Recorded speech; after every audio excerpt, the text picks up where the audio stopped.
توی این ویدیو میخوام در مورد یکی از اصطلاحات رایج رژیم کتوژنیک به نام چیت کردن بهتون یه توضیحات رو بدم. نکته اولی که میخوام در موردش بگم اینه که اصلا چیت کردن یعنی چی؟ توی رژیم‌های کالری شماری و به خصوص بین بدنسازا رایجه که به یک وعده تقلب توی هفته که از قبل برنامه‌ریزی میشه و از نظر کالری و نوع مواد غذایی با رویه هفتگی فرق میکنه چیت میل میگن. اما توی رژیم کتوژنیک ما چیت برنامه‌ریزی شده نداریم، چون چیت کردن به این شکل میتونه کل سازکار و نوع متابولیسم رو تغییر بده. واسه همین چیت توی رژیم کتوژنیک به خوردن از غیر مجازها که به صورت ناخواسته اتفاق میفته میگن. چه غذاهایی توی رژیم کتوژنیک چیت حساب میشن؟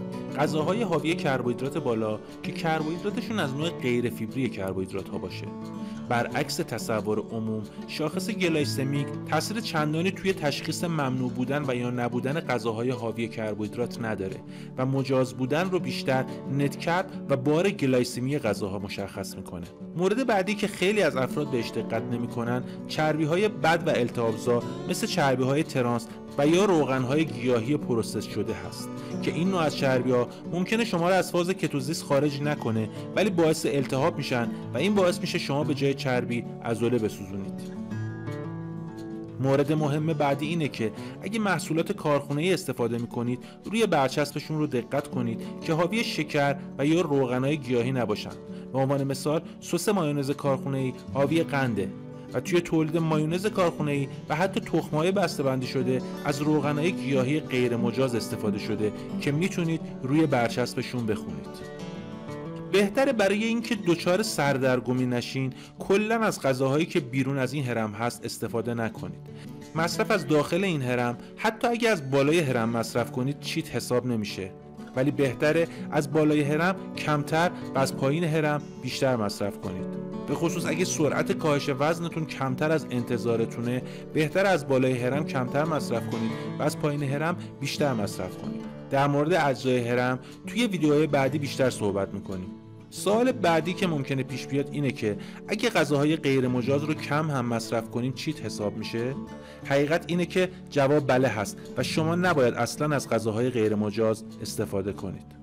یکی از دلایل این هست که این کار میتونه باعث ایجاد عادات بد بشه و بدتر این که معمولا این عادت تریگر پرخوری و چیت‌های بزرگتر هست و معمولا افراد بعد از خورده‌خوری کنترل خودشون رو از دست میدن. مشکل بعدی اینه که حتی مصرف کم غذاهای محرک انسولین میتونن باعث خروج موقت شما از فاز کتوزیس و ایجاد گرسنگی و میل به کربوهیدرات بشن. اما چیت کردن اگه با مقادیر بالای کربوهیدرات انجام بشه میتونه باعث فشار اضافی به کبدتون بشه و نکته دیگه این که روند برگشت به کتوزیس شما ممکنه از 1 روز تا 1 هفته طول بکشه. پس باید تمام تلاشتون رو بکنید که تا زمانی که به وزنی که مد نظرتون هست نرسیدید از مواد غیر مجاز استفاده نکنید. اما اگه به هر دلیلی این اتفاق افتاد و چیت کردید و از کتوزیس خارج شدید چیکار باید بکنید؟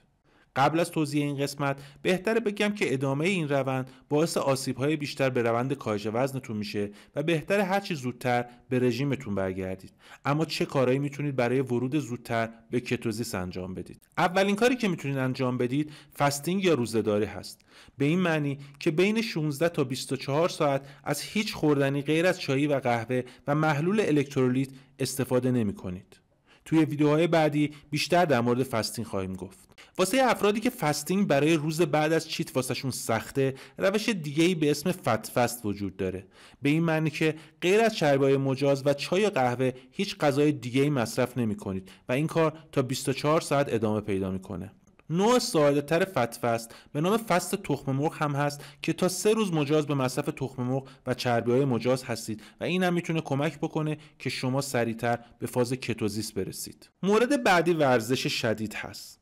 کاری به بقیه فواید و مزایای ورزش کردن ندارم، اما اگه یک جا ورزش بتونه توی رژیم کتوژنیک به روند کاهش وزن کمک کنه همین زمانهای بعد از چیت هست. در حقیقت ورزش شدید برخلاف تصور اکثر افراد یه فرایند قندسوزه و بعد از چیت میتونه کمک کنه که شما زودتر قندهای اضافی رو مصرف کنید و وارد فاز کتوزیس بشید. همچنین تحقیقات نشون میده که مصرف روغن MCT میتونه به ورود سریعتر شما به فاز کتوزیس کمک کنه. اما بعضی از افراد توی چرخه معیوب چیت کردن گیر میکنن و دوست دارن بدونن چه روش‌هایی وجود داره که چیت نکنن. قبل از اینکه این قسمت رو توضیح بدم باید بگم اگر بیشتر از 1 ماه توی چرخه چیت‌های مکرر گیر کردید و توصیه‌هایی که در ادامه میگم کمکی بهتون نکرد، شاید رژیم کتوژنیک به درد شما نمیخوره و بهتره با مشورت با یک کارشناس تغذیه و یا یک روانپزشک روش خودتون رو واسه خودتون پیدا کنید. بهترین روشی که من برای جلوگیری از چیت‌های مکرر و کلاً اختلالات خوردن مرتبط با استرس میشناسم کار کردن روی تکنیک‌های ذهن آگاهی هست که یک مجموعه تکنیک‌هایی هست که بهتون کمک میکنه در زمان حال زندگی کنید که توی ویدیوهای بعدی در مورد روش‌های مؤثر و مختلف ذهن آگاهی صحبت خواهیم کرد. کار دیگه‌ای که خیلی کمک کننده هست مشخص کردن برنامه فردا و تهیه غذاهاش از قبل هست که به تجربه ثابت شده که میتونه خیلی تو جلوگیری از چیت‌های ناخواسته مؤثر باشه. مورد بعدی اینه که به خصوص توی زمانهایی که فشار کاری بالا و یا استرس بالا دارید سختگیریتون رو نسبت به مجازها کمتر کنید و مثلا به جای استفاده از مواد غذایی غیر مجاز از غذاهای بالای هرم بیشتر استفاده کنید که توی بخش آخر این ویدیو بهتون توضیح میدم. یه نکته مهم دیگه اینه که غذاهایی که به تجربه قبلا باعث چیتتون شده رو در دسترس و توی خونه قرار ندید و شاید همین امشب وقتش باشه که یخچال و کابینت هاتون رو پاکسازی کنید و یا ببخشید و یا دور بریزید و دیگه از اونا خرید نکنید. اما توی این بخش میخوام غذاهایی رو بهتون معرفی کنم که میتونید جایگزین وعده تقلب هفتگی کنید و مصرف 1 بار تو هفتهش نه تنها باعث استاپ نمیشه بلکه میتونه با کاهش مقاومت به لپتین موتور چربی سوزیتون رو هم روشن کنه. دقت کنید که هیچ کدوم از این مواردی که از اینجا به بعد بهتون توضیح میدم رو آماده نخرید و حتما خودتون و توی خونه درست کنید که بدونید توش چی هست. مورد اول فت بمب ها هستن که از ترکیب شیرین کننده های مجاز مثل استویا و اریتریتول با چربی های مجاز مثل روغن نارگیل و کره و MCT اویل و طعم دهنده هایی مثل دارچین یا زعفرون یا کاکائو درست میشن. همچنین شیرینی های کتویی که آردشون از آرده بادام و نارگیل و بقیه مواد تشکیل دهندش مثل فت بمب ها هست. و مورد آخر بستنی و شیک های کتویی هستند که توشون از خامه و سایر مواد مجاز استفاده میشه.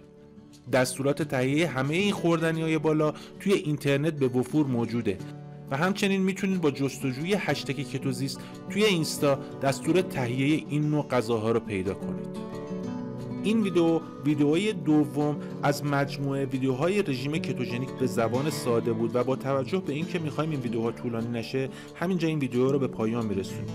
حتما پیج رو سابسکرایب کنید و زنگوله کنارش رو بزنید تا ویدیوهای بعدی رو از دست ندید و اگه سوالی واسهتون موند توی کامنت واسم بنویسید تا توی ویدیوهای بعدی پاسخش رو بهتون بدم.